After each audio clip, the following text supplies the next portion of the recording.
Hey everyone, welcome to Queerly Recommended, the podcast where we recommend queer films, books, TV shows, and more. I'm Tara Scott, and I review sapphic fiction at the Lesbian Review and Smart Bitches Trashy Books. And I'm Chris Bryant, a contemporary romance writer for Bold Strokes Books. This week, we're actually not recommending anything. This is a bonus episode, and we have guests who are here to talk about an extremely serious issue for our community.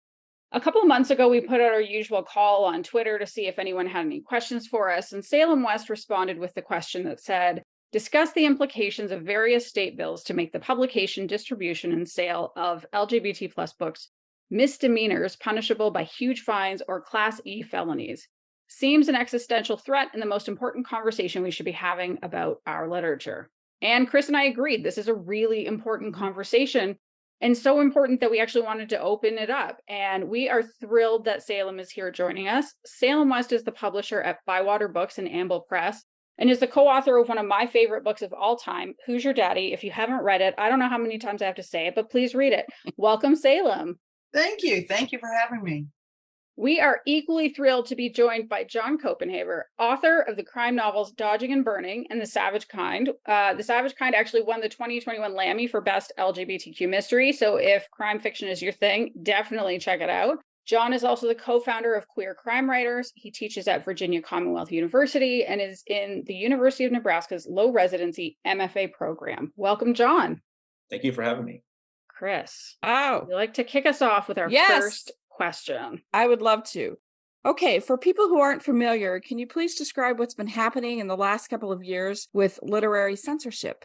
Well, first, I think you have to go back to, the beginning of time mostly, but let's go back to the 1980s, and where you really saw a lot of book bans coming about, and they perpetuated for a few years and then were sort of beat back down because of First Amendment arguments, the right to free speech and access and things like that.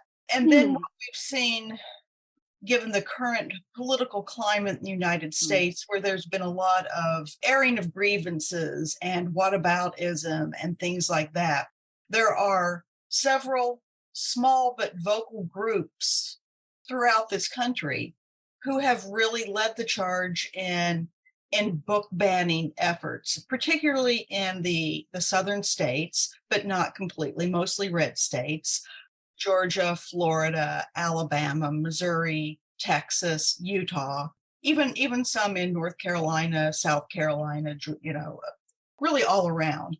Most of them are particularly related to books in schools, the availability of books in schools. And they're mostly looking to ban books that deal with LGBT characters or content, or books by or about the Black experience or the brown experience in America.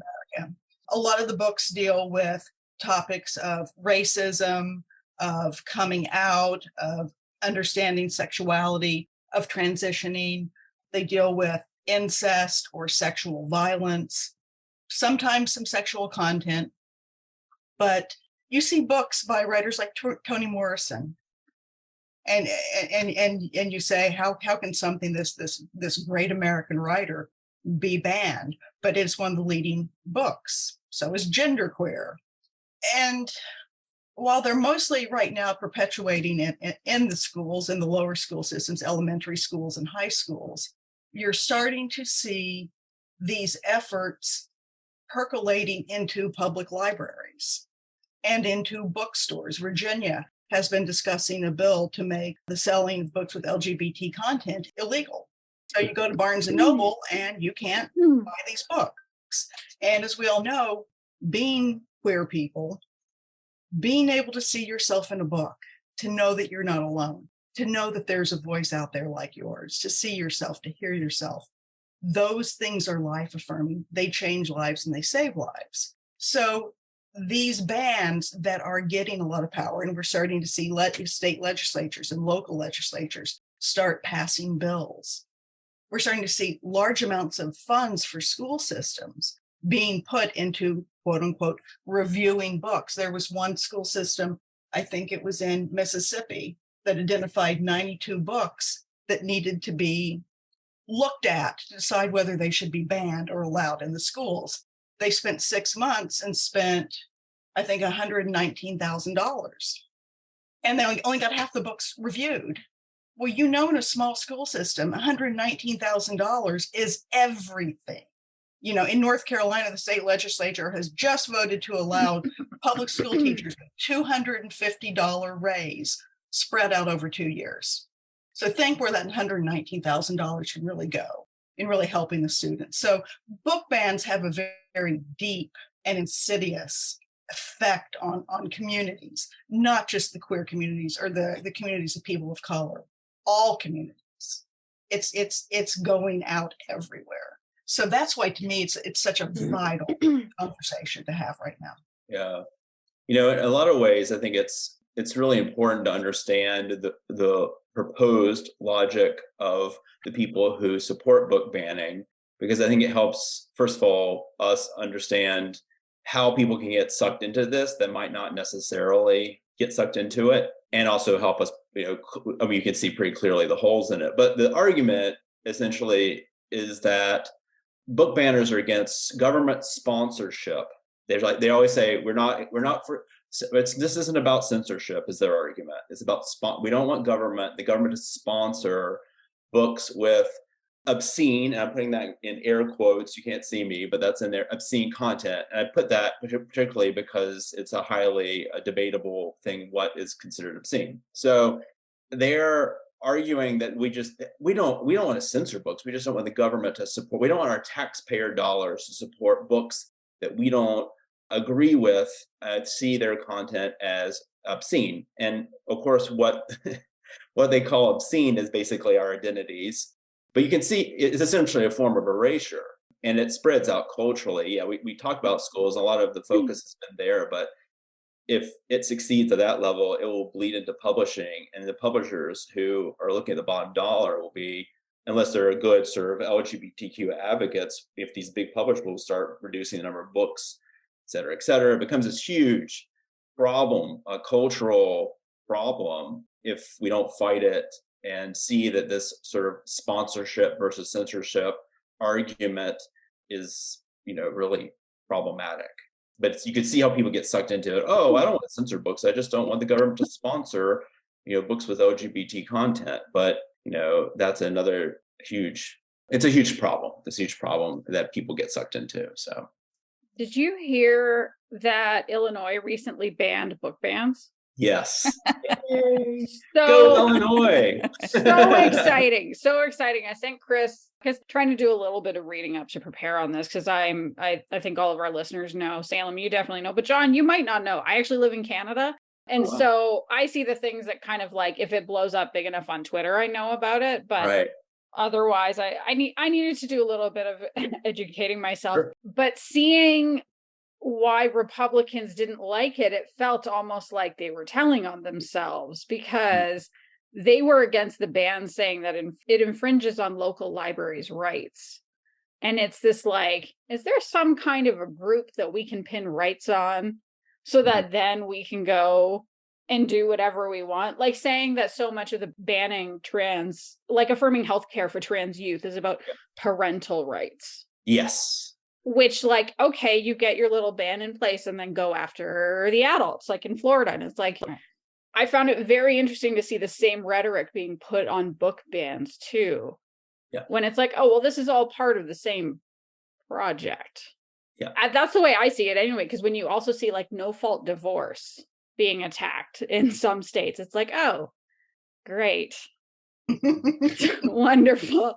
So we're going to go back to like, not even go back to it, but it's like, okay, so we're going to prioritize the voices and lives and perspectives and experiences of straight, white, affluent men. That's exactly what it's doing. It's about patriarchy, 100%. Yeah. Yeah.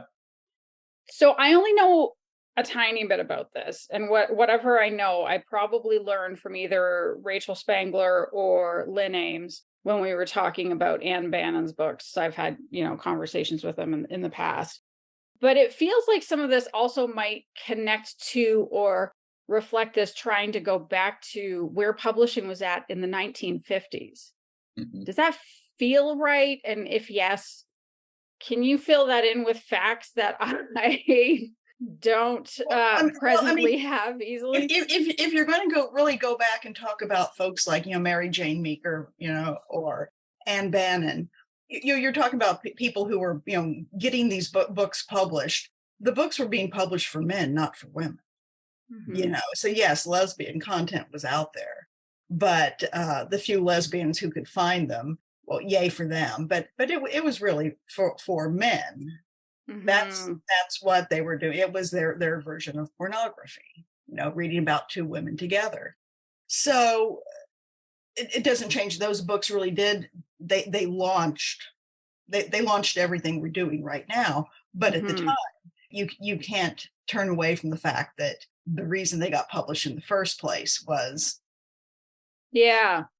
It's um, interesting. I think the thing that I was kind of thinking of, because wasn't there like there was some kind of a law around not shipping over state lines, and therefore there couldn't be happy endings. But at the same time, I don't think I thought of it the way you put it just now. I mean, of course, as soon as you said it, it's like, well, yeah, of course. What else could it have possibly been? But in that case, you also, if that's your main market, you don't need the happy ending, because in fact, they probably wouldn't want to see the happy ending. Mm. well, I mean, I think it was a time when things are changing, and the people who were writing the books were standing up a little bit for themselves. And if you want these books, then we're going to have a say. But Hmm. it was really into the 70s before you actually started seeing the real happy endings, or at least a happy ever after, or happy for now kind of thing. Even those early books, they didn't quite get to that happily ever after. Hmm. Right. And in the 70s and 80s, we even in the early 90s, they were still people like Anyda Marchant and Barbara Grier were still driving up and down the eastern seaboard with their trunk full of books, because they couldn't ship these things through the mail, or if they did, they had to put them in the brown wrappers so that no one would know they were, in the terms of the day, sending pornography through the mail, even though these Hmm. were love stories and things like that. They didn't have graphic sex scenes or anything like that. But when you really look at this whole movement of where we've come as a queer culture, and even a culture with the people of color being able to come out and really start telling their stories, and we're starting to see Black writers and brown writers, AAPI writers getting their day, getting seen. The movements are not one and the same, but they often move along the same lines, same pathways, you know. Hmm. So in a way, what we're seeing is a way of taking us not just back to the 50s, but also pre-Reconstruction. Yeah. That's really what we're seeing. Women being forced to carry children that their bodies may be rejecting, or that may put them into poverty states, or taking away their right to choose, taking away a family's right to choose. Uh, Hmm. we're seeing all of these things really tied together. And again, it's a small vocal group who has a big power in the courts right now. And if these First Amendment challenges were to get to the Supreme Court, none of us really know how they would be adjudicated. We Hmm. know in the past there's been support for First Amendment rights, and it's been tied to the 14th Amendment and to Title IX. So we don't know. We don't know where this is really going. Hmm. So we actually have quite a global listenership.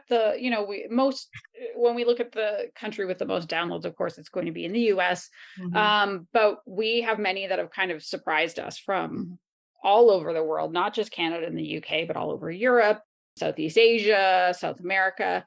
So I want to pick up, you said that they want to bring us back to pre-Reconstruction. What is Reconstruction for the people who aren't familiar? In the United States, back in the late 1800s, there was, for all extents and purposes, a bloody war, a war between brothers, where different groups in the United States were trying to decide whether slavery was a God-given right, or whether it was wrong to own human beings. And it became the battle of the North versus the South, the Union versus the Confederacy. It lasted many years. Huge families were wiped out. it left a stain on this country that lingers into today. And everyone believed that when the Confederacy surrendered and the Emancipation Proclamation was signed, which was freeing slaves and saying that people could not be owned by other people, that we were on the path to reconstruction and rebuilding not just the physical infrastructure of the United States, but families and communities and churches and understandings. And we now find ourselves, 150 years later, 160 years later, and we're having the same conversations about the rights of people based on the melanin in their skin. But it can be extrapolated to people in the LGBT community, people of different faiths, belief systems. And that's what I meant by it. Yeah.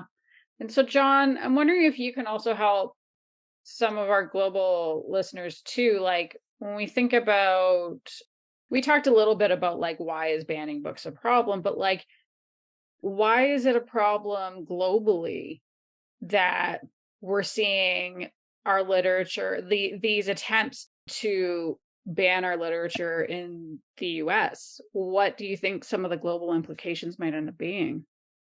Well, I mean, if you just look politically, we're far from the only country that is dealing with an upsurgence in fascist ideology. And fascist ideology and book banning go hand in hand, right? Because fascism is about controlling the minds of your population so that you can maintain power. If you haven't read 1984, you better do it because it is a book that describes exactly what totalitarian fascism does. So there's a real interest that across the world in these ideas. So we're far from the only country dealing with political situations like that. And so what's going on with us is absolutely something the world should pay attention to. We're increasingly global and we have to think that way. So I think, the thing that's so dangerous about book banning is because it is diminishing the ability for people to develop critical thought. Just because you read a book doesn't mean you have to agree with it, but you never read it. You don't know how to shape your thoughts or your point of view. And so I always find it interesting that the people who ban books claim that they don't like the books because they are in some ways going to corrupt essentially the minds of children or the minds of people.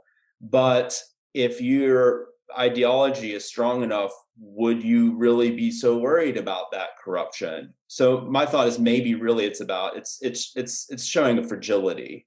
And I think a lot of this is about a loud, angry, scared minority that want to essentially squash other voices, other perspectives, because it's back to that sort of white, straight fragility that's going on. They're very scared their point of view might be flawed. So I think there is some of that. Unfortunately, they have made a lot of progress, and it's scary for those reasons. And that's why, essentially we're talking about it. And then I do think it's very important for some of the ways that we talk about book banning and ways that sometimes on the right, they want to de-emphasize the idea of censorship and expose that for being what it is, which is essentially a way of skirting the truth of what's happening. But yeah, I mean, I think the politicians that really are promoting this, like, Ron DeSantis in Florida is, number one. We're looking at the banning of curriculum in colleges. This isn't just about, kindergartners or first graders. This is about high schoolers. This is about colleges. And it's going to shift if we don't push back, shift us as a culture away from, talking about our lives, the lives of people of color and those histories. And I think that, globally, that should be everyone's concern. Well, absolutely. I think for me, what you hit about the pushback, that is the part I think that really is most concerning to me right now. Because when we look around whether we're looking at the legacy queer presses or even really looking at a lot of the major presses, you're not seeing a lot of pushback on this. And John hit this really right when he said, these mainstream publishers, these big publishers, they've really gotten into queer publishing and publishing BIPOC authors over recent years. But they have this thing. If it gets to be expensive because they're getting penalties or fines assessed to them, if their bottom line is being hurt in some way, if these queer books or books about the black culture and Black experience start costing them that money, they're no longer a cash cow for them. They have this ability to just go, you know what, we're done with this. We're not going to sign any more of these. Mm-hmm. All right. But when you're talking about legacy queer presses like Bywater Books, like Bold Strokes Books or Bella, a lot of them out there, this is what we do. This is our mission. There is no, we can quit publishing these for a while and maybe, go back in a few years. We're out of business. If one penalty of $10,000 a day is going to put just about every legacy queer press out of business, having to hire an attorney, even on a nuisance lawsuit, will put you out of business. The operating margins aren't that high. We're not selling New York Times bestsellers. These things are very real. And our readers need to have an opinion about this. They need to become engaged in it. They need to go up to PEN America and look at their tool sets that they have up there for people so they can speak out on social media, or they can go to a school board meeting or a community meeting, or when they're sitting at that Thanksgiving table with their bigoted uncle, they can have smart talking points that counter those lies and misperceptions that just keep getting told over and over and over again. There was an article on Book Riot back in April, and the writer had put out a call to a bunch of book agents for authors and asked them how book bans were affecting the books they were taking on. And that was a really interesting question. I was really interested to see that. A month later, the author, I think her name was Kelly Jensen, just wrote a blazing article. She said 6 agents out of everyone she contacted responded to them. One of them was an agent for a conservative religious book publisher who tried to turn the whole thing about how the conservative voice was the one that was really being banned. And this author lost her shit. Mm-hmm. She was so angry. And she started talking about publishers. Where are you? I mean, yes, Random House has jumped in Florida on that lawsuit against Florida, but they joined PEN America and the ALA on those lawsuits, and that's really great. But I mean, when you look at these other big publishers, where are they? I contacted Ingram, our distributor, and I asked them, what are your legislative affairs folks doing? And they pretty much patted me on the head and said, oh, honey, we got it taken care of. Just no, we really don't, have any ends with any of these governors. But yeah, we'll take care of it. And that was pretty much their response to me. And I went back and said, I need a little bit more. And they never responded because they're doing nothing.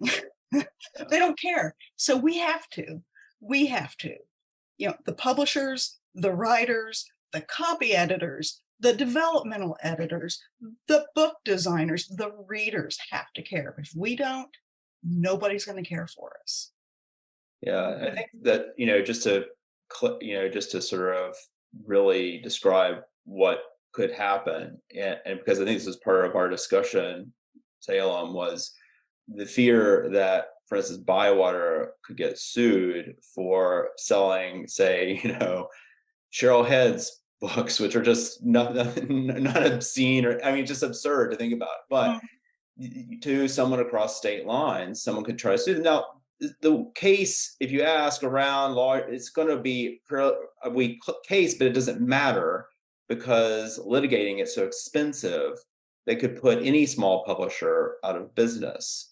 So I think that people don't understand that. And I think I did want to make that really clear. Like, it doesn't take much to do a lot of damage. And that's why we do have to participate and become more knowledgeable. And I'll be curious, what I'd be curious about other instances in the world where we're starting to see stuff like this happen too, because as you pointed out, I mean, we're not isolated as we think sometimes here in the U.S., right?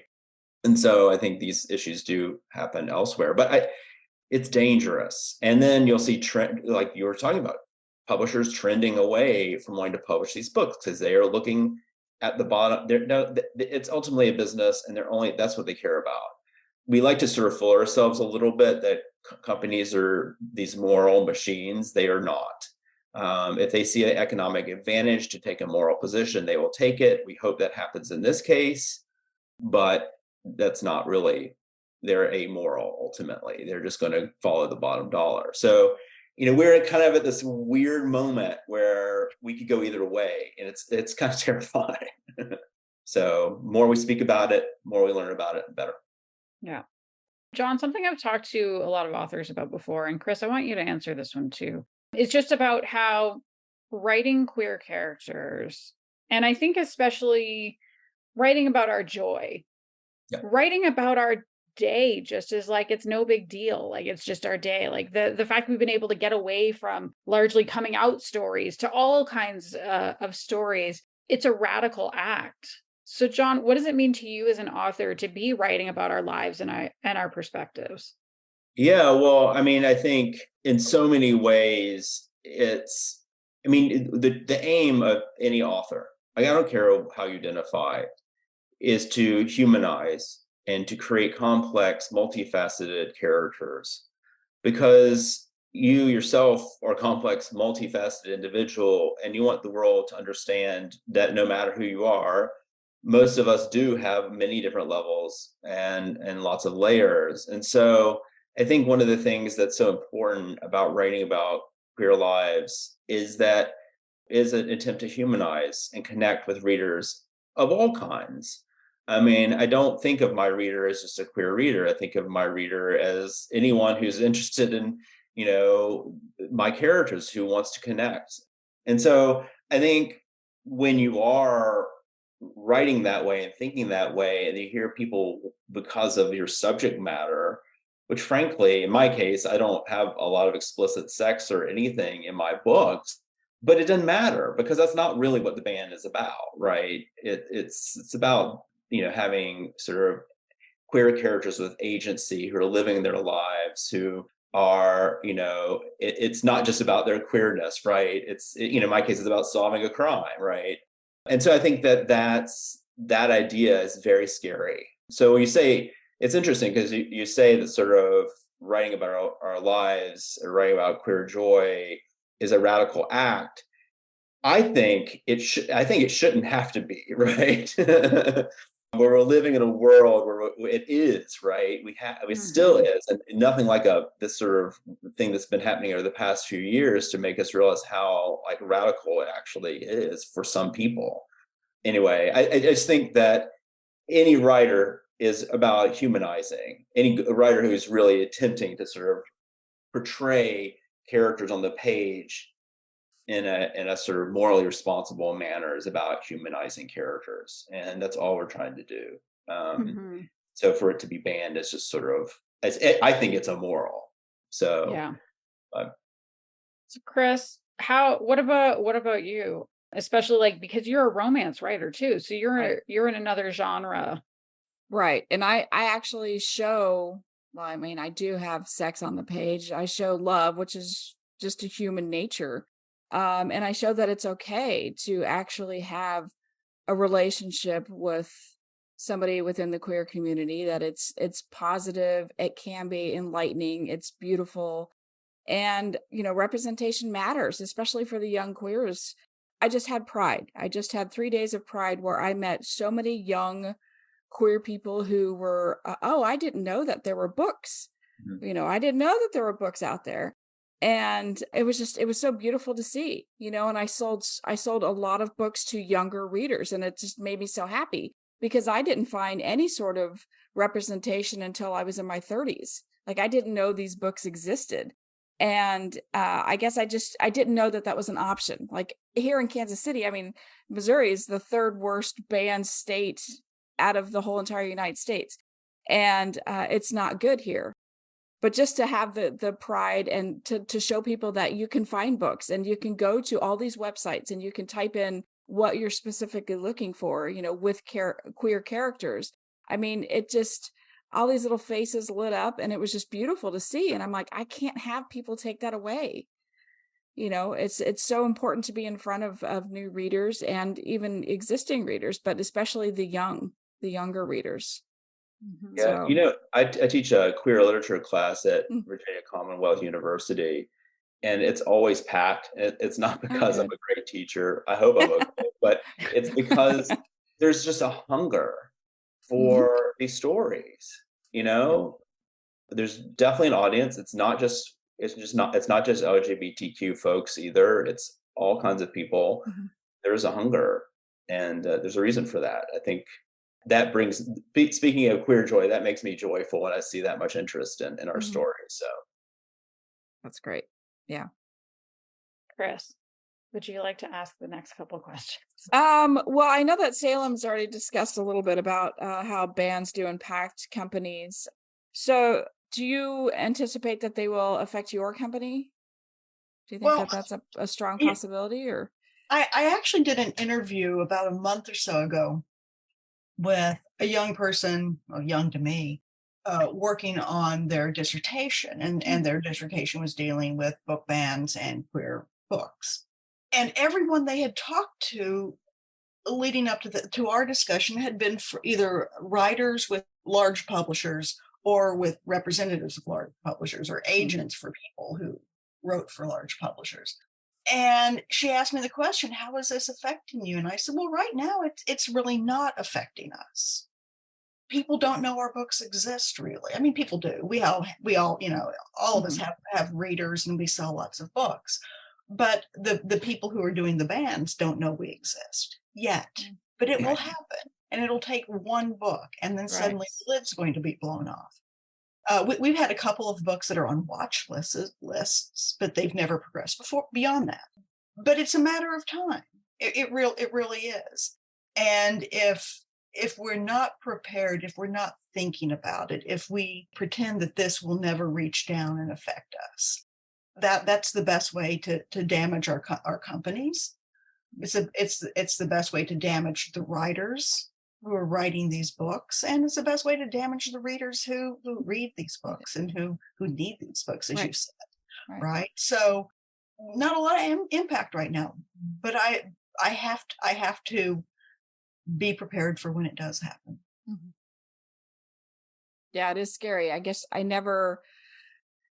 shouldn't be surprised that this is even going on and I didn't even know this. Like, I live in Independence, Missouri. And when Tara talked about, hey, we should do this podcast and talk about how, book banning is getting rampant in my town, just like literally a mile away from where I live, the Independent School District, the ACLU sued them because they banned a book with a non-binary character. And it was Cats versus Robots. I mean, and just because they said non-binary on 3 pages, it got banned. And you're right, it just takes one person to stir it up. And then it just, we always say, oh, it takes one person to ruin everything. And this is true. I mean, it's true with a lot of things, including book banning. And it's just, and I didn't realize just how horrible it is. I mean, we kind of see a little bit like with Florida, seeing all that, obviously Florida is one of the top. I think they're above Missouri. I think it's Texas, Florida, and then Missouri as far as the most books that are banned. And diving into it, for this podcast, I was just shocked and surprised that I didn't know more. So that just means, we have to fight more to get out there and have people buy our books and know that we're there. And yeah, so that's going to be my goal now, is to make people aware of this and that we are needed. Our books are needed. one thing that's really interesting is sort of to look at the fight over the AP curriculum in Florida. It's a little interesting story. So, backstory on me, I taught high school for many years and at an independent day school outside of DC. And I had many conversations about books where conservative parents would come in and object to some element of a book. It was typically a scene or a line or two. Mm. And by the way, in terms of a side note, in terms of obscenity law, like the whole book has to be deemed obscene. It really is not because there's a line, a racy line, or even, like you're saying, the word non-binary in a book. I mean, to be obscene, it has to be sort of the total effect of a work of art. And it tends to mean like something to titillate, more like pornographic stuff. Like, and that's not at all the books that are being banned right now. Right. Have no relationship to that. But it's an interesting story because AP kind of caved at first, and then they turned around and said, no, we're not going to change. And by the way, this was mostly about teaching about African American history. So that's what essentially they wanted to eradicate from the AP curriculum. And stuff from AP Psych as well, having to do with gender, I believe.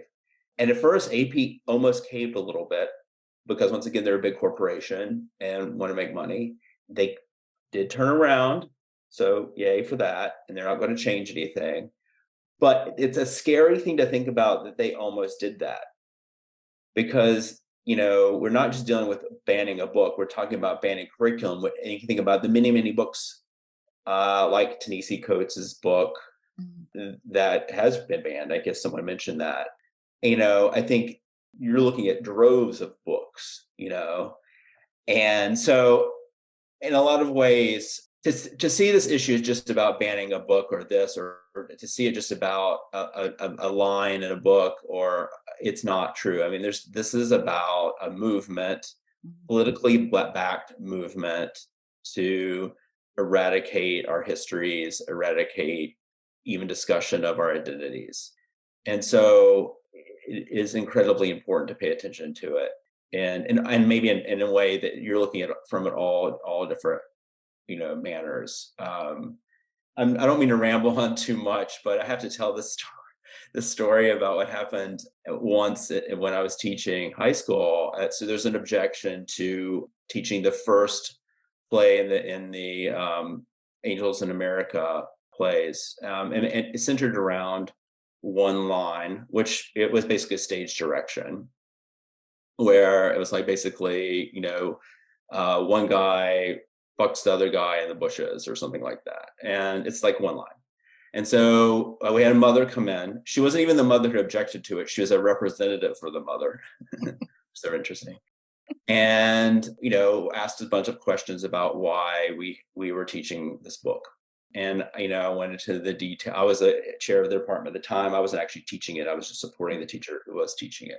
By the way, it was a straight teacher, so that was really interesting. And we talked about the AIDS crisis and the importance of the book, and et cetera, et cetera. And in the midst of this conversation, we were sort of talking about her child and how her child was a huge fan of Game of Thrones. And my jaw dropped. Because if you know anything about Game of Thrones, graphic sexual violence on that show. And you're like, what? It's just a little example of the disconnect. So we're going to complain about stage direction in a significant literary work, but we're fine with our kids watching Game of Thrones. And I keep on thinking about that with this book banning thing. The argument that your children are not being exposed to even pornography, I mean, you have to look at their access to everything online has to offer, good and bad, and think about how ridiculous this book banning thing really is. Because when you expose it, you kind of puncture it that way, you start realizing that you realize this is ideological. This is about politics. This is not about raising children. Right. Okay, I'll shut up. Well, I just want to bring up the one thing because we have been talking about educators and publishers and writers and all these folks, but I want to bring up the one other group that is really being affected, and those are the illustrators of queer books, or of books that deal with slavery or incest or sexual violence, things like that. The illustrated book of The Handmaid's Tale, because that's a line too far. The illustrated version of The Bluest Eye, because that's a bridge too far. So it also brings in another part of the industry. And then once you start going to illustrators, then you're going to start going to filmmakers and television. And of course, there's always been music. So it's a slippery slope, and we're really hurtling downhill fast. And it's a little terrifying with the way we've gone from owning the media, that like being able to own, say, DVDs, or if, to date myself and frankly everyone on this call, VHS, or having records or cassette tapes or CDs to listen to where now it's all like, it's Spotify, it's Netflix, it's Disney Plus, and we're seeing shows being taken off. In some cases, especially for animation, it's affected some animated shows with queer characters more, but also it's just this like greedy naked capitalism. And if they feel like their bottom line is going to be hit by government regulation, it's easier to pull it down. The thing that I find wild with some of this, I mean, looking at, say, Target and Bud Light, those are the really easy examples right now to point to because they blew up so big. But the majority of Americans do support LGBTQ people. And because it's this like loud vocal minority, they're being swayed by, and I mean, I sort of get it with Target a tiny bit, because like, yeah, I wouldn't want, if I had a business, I wouldn't want my employees to be threatened with physical violence either. But also by caving, it's showing this small vocal majority that they can punch above their weight. It worked. If it worked, I mean, if you, it's a hostage negotiation. Yeah. If you give in, it works. You're just asking for more of it down the line. They're just getting louder. Yeah, they're really getting louder. I want to say something. This is kind of an interesting thing that kind of goes with the Game of Thrones that we were talking about, John.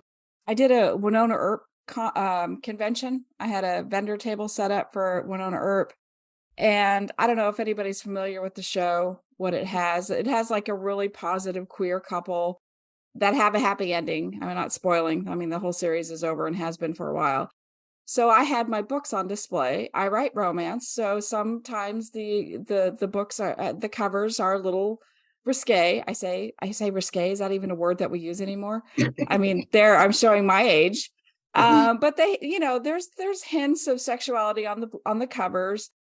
And I had like what you do when you have conferences and conventions, you have like a booth and you have like little gadgets and toys and you have like candy for people to get them to come over to the booth so you can sell your books or sell whatever.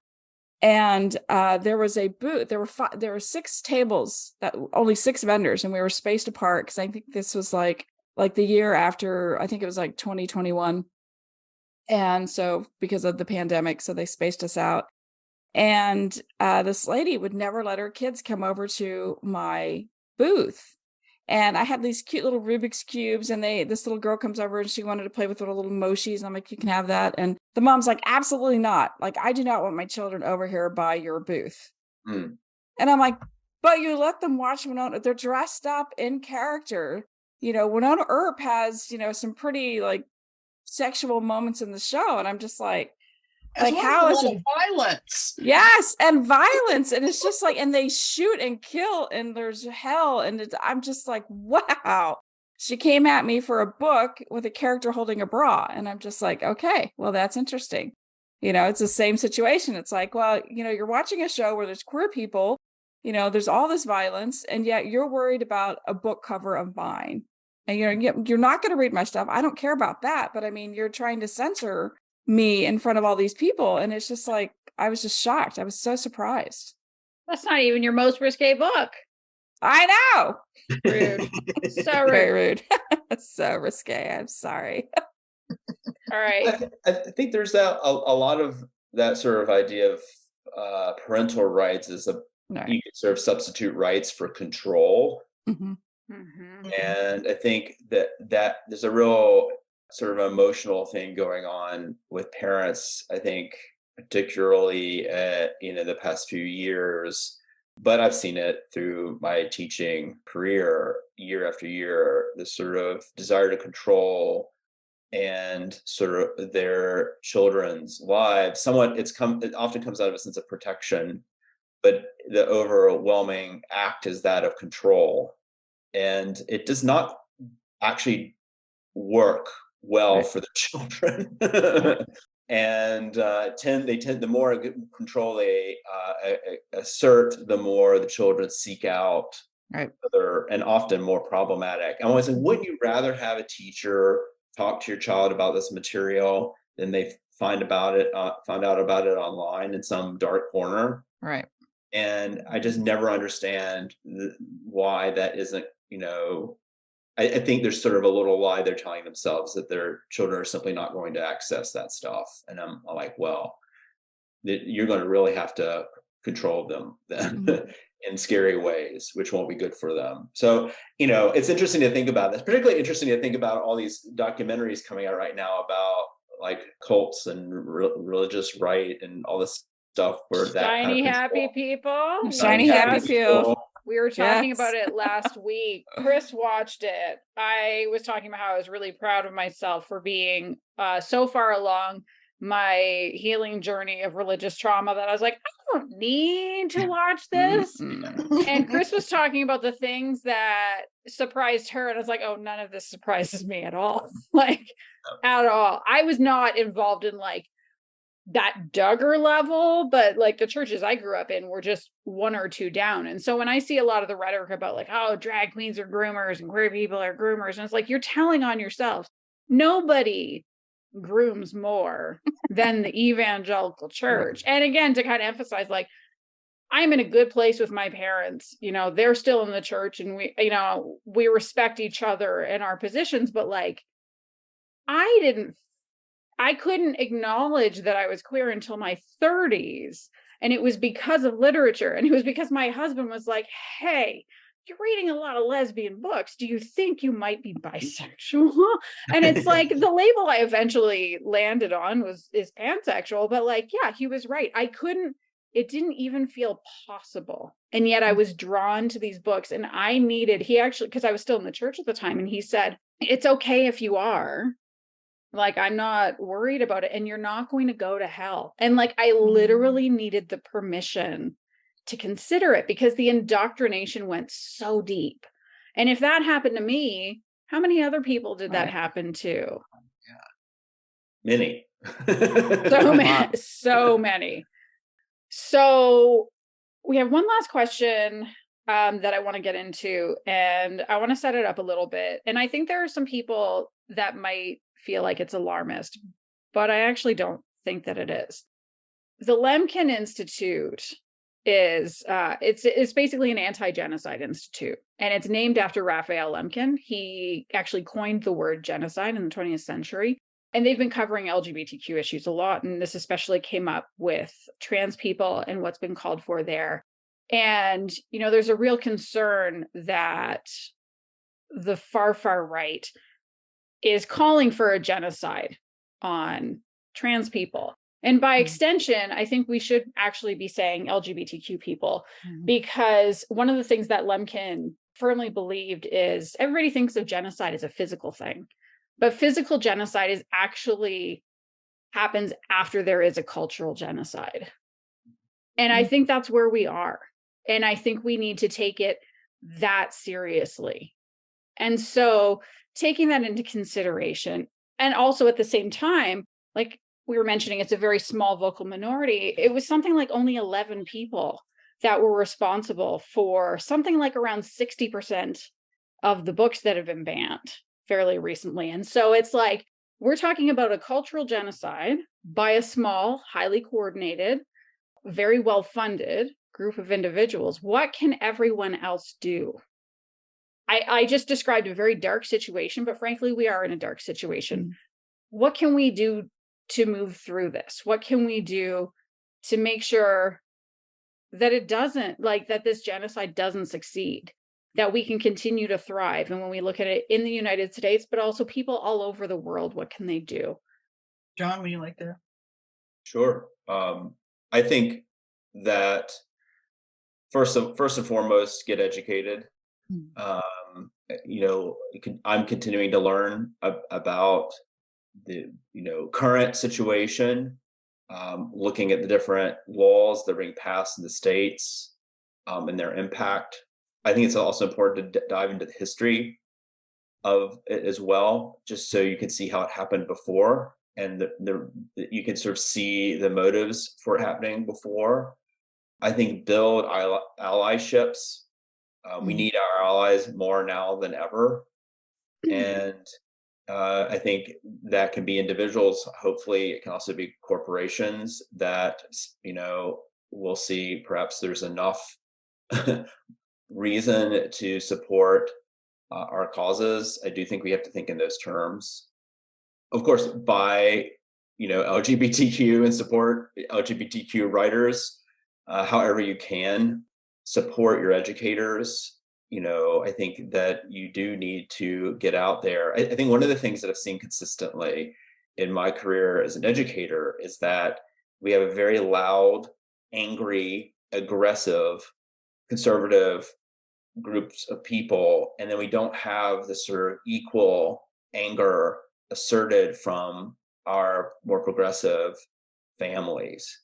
They seem to just want to be nice. Like, we just are nice people, we just want to get along. I'm like, I got it, I do. And I think certainly we need to make sure that we're not pushing an ally away when we could have a relationship. But in some cases, when we see the people, we got to step up and get loud, which is why I love the sort of Utah banning the Bible thing. I think that was a great kind of, I'm not in favor of banning the Bible. I'm not in favor of banning any of these books, but I think that is a way of sort of pointing out something. Can you explain, just for people that may not be familiar, what that situation was?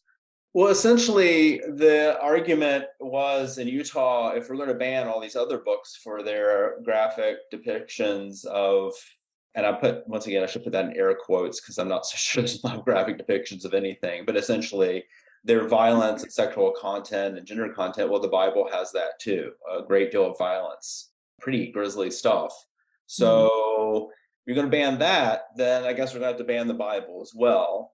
In a lot of people's minds, of course, this is banning the word of God, which is, going to send them through the ceiling, understandably. But it's pointing out something. It's saying, this is not a way forward, folks. This is not a way to be a healthy culture society. Book banning, just stop it.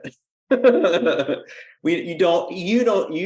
the people who support this, you don't really want this for yourselves. Historically, time and time again, you see people supporting these ideas or apathetic when they're happening, and then it gets turned around and used on them.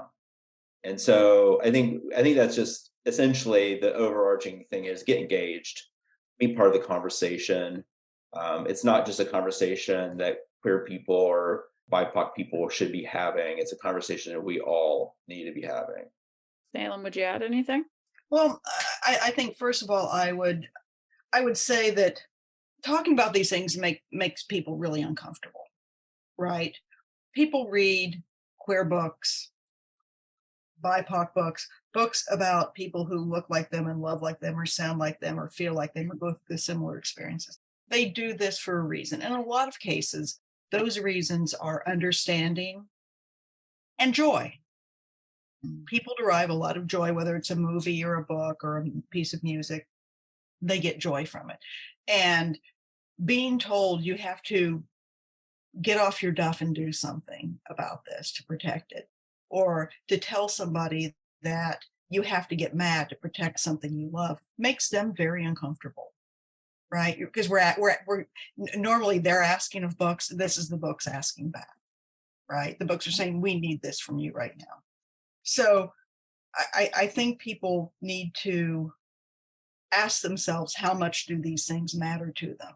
And if they matter, if you're a reader and you love these books, or you love these movies, or you love the music, or whatever it is that you love, are you willing to fight for it? And if the answer is you're willing to fight for it, then go to PEN America. They've got all kinds of resources. Go to the HRC, go to GLAAD, go to the American Library Association. They all have information. They all have talking points. They have media packets so that you can go onto social media and just once a week put something up there about book bans suck.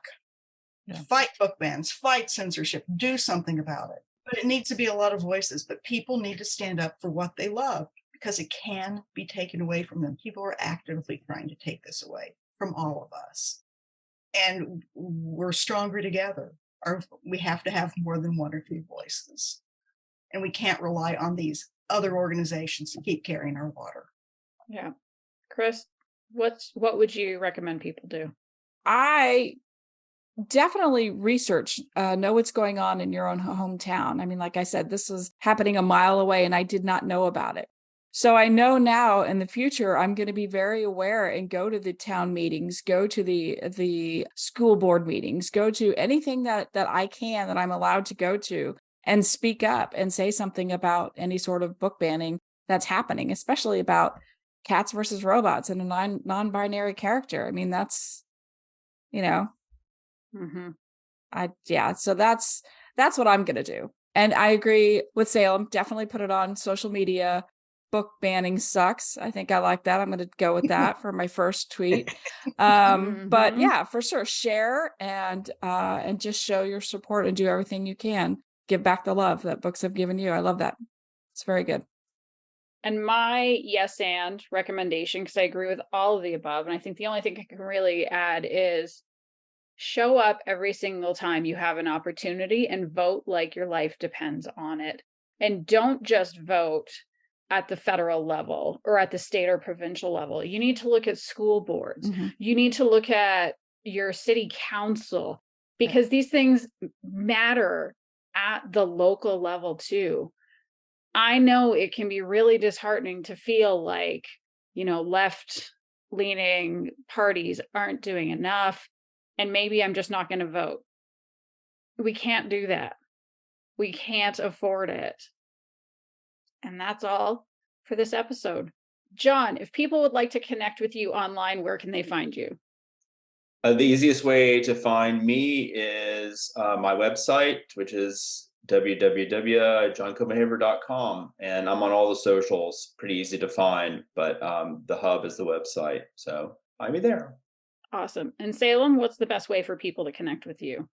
Bywaterbooks.com, amblepressbooks.com, or on any of the social media apps. Thank you so much for joining us, John and Salem, for this really, really important, crucial conversation. So grateful to have your voices here today. Thank you. Thank you. And for folks listening, if you've enjoyed the show and you haven't subscribed yet, please make sure you do, so you'll get notified on your podcast app whenever we release an episode. If you have a friend that you think would like it, frankly, if you have people you don't think would like it, you should still send this particular episode anyway, because book banning is a problem. If you'd like to support the show, we have links in our show notes to our coffee as well as our newsletter sign up, but really don't send us any money. Send money to the organizations that Salem was talking about earlier, because they need it to do this crucial work. Right. Or if you want to connect with us on your favorite social media sites, we have links in the show notes for that as well. Or you can just search for Queerly Recommended on Instagram, Facebook, Tumblr, TikTok, and Twitter, or email us at podcast@queerlyrecommended.com. Goodbye, everyone.